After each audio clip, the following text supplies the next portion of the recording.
students, I am Gaurav Verma. Welcome to you my YouTube channel.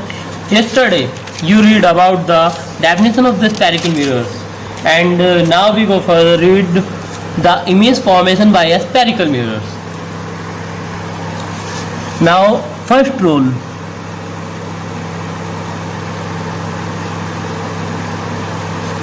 First rule आपका क्या होता है? Suppose that at first this is the concave mirror.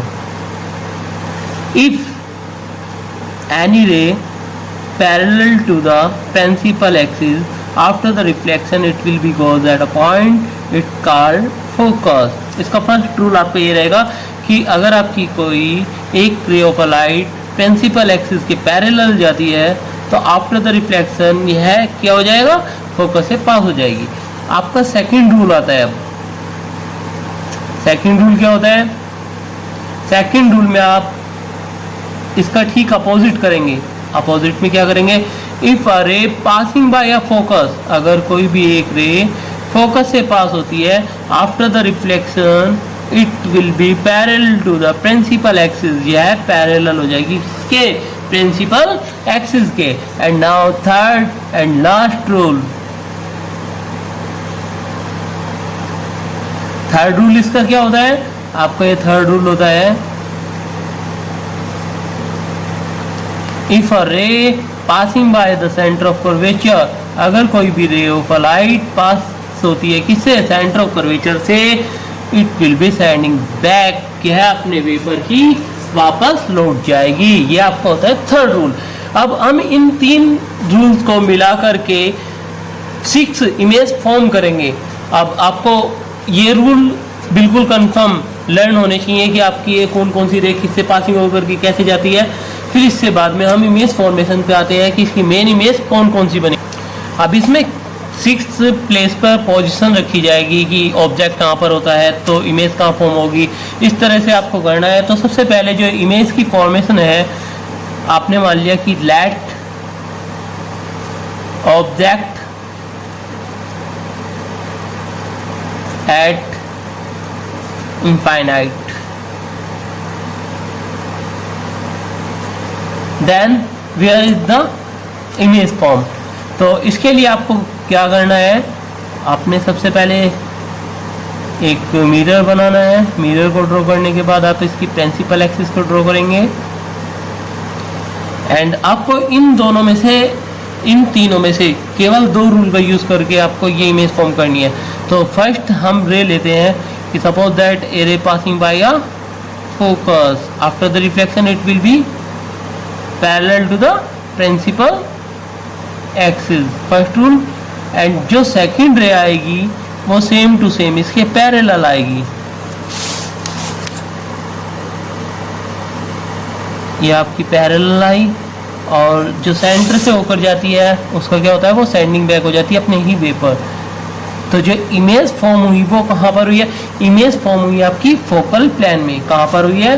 तो आप यहाँ right कर सकते हैं इमेज फॉर्मेशन. इमेज कहाँ पर फॉर्म होती है? फोकल प्लेन में होती है. फॉर्मेशन आपकी होगी कहाँ? At the focal plane. Focal कह सकते हैं, फोकस प्लेन कह सकते हैं, कि बात है, कोई प्रॉब्लम नहीं है. और उसका लिखेंगे फिर साइज. तो उसका साइज कितना है?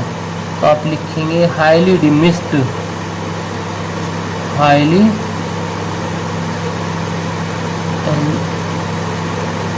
डिमिस्ड. अब लिखेंगे उससे बाद में next heading nature of the image. अब नेचर कैसी है आपकी? इसकी ये बनी है रियल एंड इन्वर्टेड, उल्टी बनी है. तो आप इसे लिखेंगे रियल एंड इनवर्टेड. सीबीएसई की बुक्स में एक चेंजिंग और है. आप इसको अगर ऐसे नहीं चाहते तो दूसरी तरीके से फिगर को बना सकते हैं. उसमें आपने क्या करना है वो देख लीजिए. कॉल ये फर्स्ट रे पास हुई, this focus, okay, and second way आप यहाँ से लेकर जाएंगे and after the reflection it will goes point focus. So इसमें आप दोनों की दोनों फिगर आप ट्राई कर सकते हैं, इसमें कोई भी प्रॉब्लम नहीं होगी। कभी आप इसमें कंफ्यूज रहे कि ये सही है ये गलत है, ऐसा कुछ नहीं है, दोनों की दोनों फिगर करेक्ट है। Is that clear? अब आते हैं हम सेकंड इमेज पर। अब हमें क्या करना है, मैं इसके लिए एक सिंपल सा रूल बताऊंगा आपको कि आप इसको सिंपल वे में कैसे बना सकते हैं। अभी पहले आप इनको समझ लीजिए। 3 फिगर बनाने के बाद मैं आपको एक अच्छा सा रूल बताऊंगा जिसके द्वारा आप ये टोटल 6 फिगर आसानी से समझ सकते हैं और आसानी से बना सकते हैं। अब नेक्स्ट है आपके पास, आपको क्या करना है, अभी हमने कहा लिया था let object at the infinite. अब आप कहाँ लेंगे, अब लेंगे बियॉन्ड सी। तो सेकंड इमेज आपके पास होगी कहाँ पर, इमेज की ऑब्जेक्ट आपके पास कहाँ पर है, बियॉन्ड सी। अब इसकी आपको इमेज फॉर्म करनी है। आपको क्या करना है, सबसे पहले आपको लेना है मिरर। मिरर के बाद आपको क्या करना है, principal axis and the pole. अब आपको क्या करना है, बियॉन्ड सी। अब यहाँ पर आपको कोई एक इमेज फॉर्म करनी है, ये कर लिया आपने।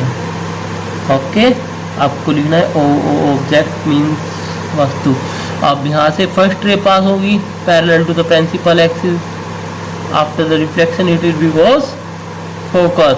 एंड सेकंड रे आपको पास करने का सेंटर से, सेंटर से पास होने के बाद क्या होगा, उसका स्टैंडिंग बैक एट इट, उसके वे पर वापस लौट जाएगी। तो आपकी इमेज फॉर्म कहाँ हुई, आपकी हुई है एफ एंड सी के between, I dash. That clear?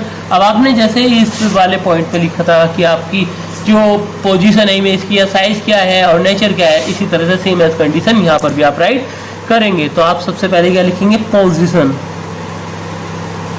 Position, position कहाँ है आपकी, आप लिखेंगे between F and C, between F and C. Next आपके पास क्या हेडिंग है, साइज। साइज कैसा है आप बता दीजिए।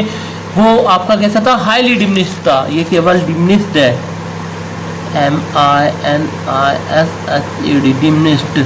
उसके बाद नेक्स्ट हेडिंग आपके पास क्या आती है, nature, nature of the image. कैसी नेचर है इसकी, इसकी नेचर आपकी है real and inverted. Is that clear? And now next point आपके पास, अब थर्ड पोजीशन में आपने क्या करना है, थर्ड पोजीशन में आपकी जो ऑब्जेक्ट होगी वो एट अ सेंटर होगी, यानी कि at the centre of curvature. तो एट सी, आपकी जो ऑब्जेक्ट की पोजीशन है वो सी पर है, सेंटर पे रखनी है। तो आपको फिर बनानी है इमेज। आप क्या लेंगे, सबसे पहले वही सेम एज कंडीशन, आपको एक कॉनकेव मिरर बनाना है, फिर आपको एक principal axis and P, and आपकी जो ऑब्जेक्ट है ये कहाँ पर है, आपकी सी पर है। Is that clear? ये आपकी हो गई O dash centre. Is that clear? अब आपकी फर्स्ट रे जो पास होती है वो होती है क्या, parallel to the principal axis, after the reflection. कहाँ से जाएगी आपकी ऊपर, ये ऊपर जाएगी आपकी फोकस से, और ये आपकी फोकस से पास हो गई। और सेकेंड रे जो पास होगी वो होगी फोकस से, सेम एज कंडीशन। और फिर आपकी जो इमेज फॉर्म होगी वो ये होगी, ये आप इसके एरो जरूर लगाएंगे, अदरवाइज आपकी फिगर गलत हो जाएगी। यही आपका आई और आई डैश होगा। Is that clear? ये आपका हो गया फोकस। अब आप इसकी सेम एज कंडीशन लिखेंगे पोजीशन। पोजीशन कहाँ है आपकी, इसकी पोजीशन रहेगी at a point C, centre of curvature पे ही है। साइज, साइज कैसा है आपका, साइज है आपका सेम साइज। एंड नेक्स्ट है nature of the, nature of image. Nature of image आपकी कैसी होगी, real and inverted, real and inverted. आपकी मैंने 3 फिगर ड्रॉ कर दिए हैं। अब आपको नेक्स्ट जो 3 फिगर्स होंगी वे आप अपने आप बनाने की ट्राई करेंगे। अगर आपसे नहीं हुआ तो अगेन मैं आपको कल कराऊंगा। अब मैं आपको एक स्पेशल ट्रिक बताता हूँ इसकी, आपको ये ध्यान देना है। अगर आपने वो ट्रिक समझ ली तो आप ये 6 की 6 फिगर आसानी से समझ सकते हैं। ध्यान देने वाली बात क्या है, ये देखिए आप, ये आपके पास क्या है, पोल। इसके बाद यहाँ बीच में क्या होता है आपका फोकस, और यहाँ पर क्या है आपका सेंटर। Is that clear? अब आपको क्या करना है, आपकी पहली पोजीशन कहाँ पर थी आप ये देखेंगे। सबसे पहले मैं इनफाइनाइट पे लेकर चल रहा हूँ। इनफाइनाइट कहाँ पर है, अनंत है, ये नहीं पता मुझे कहाँ पर है। तो इनफाइनाइट की जो इमेज फॉर्म हुई थी वो कहाँ पर हुई थी, आपकी फोकल प्लेन में हुई थी, यानी कि जब यहाँ पर है तो आपकी ये होती है। Is that clear? अब मैंने दूसरी जो पोजीशन ली थी, यहाँ फर्स्ट पोजीशन, यहाँ फर्स्ट इमेज फॉर्म हुई है। अब सेकंड पोजीशन आपको इसके बिटवीन लेनी है, तो आपने बियॉन्ड सी जब आप सेकंड पोजीशन लेते हैं तो आपकी कहाँ पर बनी, आपकी बिटवीन कहाँ बनी, एफ एंड सी के। ये आपके पास सेकंड पॉइंट आ गया। और थर्ड पॉइंट जब आप इस पे कहाँ पे सेंटर पे बनाते हैं, ये थर्ड पॉइंट है। तो आपने क्या करना है, एक पॉइंट जैसे आपका इधर जाता है इसी तरह से एक पॉइंट इधर इंक्रीज होता है, तो इधर से इधर चलना है। एक पॉइंट इधर इंक्रीज करेंगे, एक पॉइंट इधर इंक्रीज करेंगे, इस तरह से एक पॉइंट आगे बढ़ते चले जाएंगे, आपको अपने आप समझ आ जाएगा। थर्ड पॉइंट आपका सेम एज यहाँ पर बनेगा, कोई प्रॉब्लम नहीं होनी चाहिए। अब इसी तरह से आपके पास अब नेक्स्ट पॉइंट कहाँ आएगा, आपके पास थर्ड ऑब्जेक्ट जो होगी वो सेंटर और फोकस के बिटवीन होगी। जब सेंटर और फोकस के बिटवीन होगी तो एक पॉइंट इधर और बढ़ा दें आप, तो आपके इसके बिटवीन आ जाएगा। नेक्स्ट आपकी फोकस पे जाएगी तो आपकी, तो ये सेम टू सेम अपोजिट होता चला जाता है। आप इसमें आसानी से कर सकते हैं। And I think it's enough for today. Thank you watching for my video. All the best students.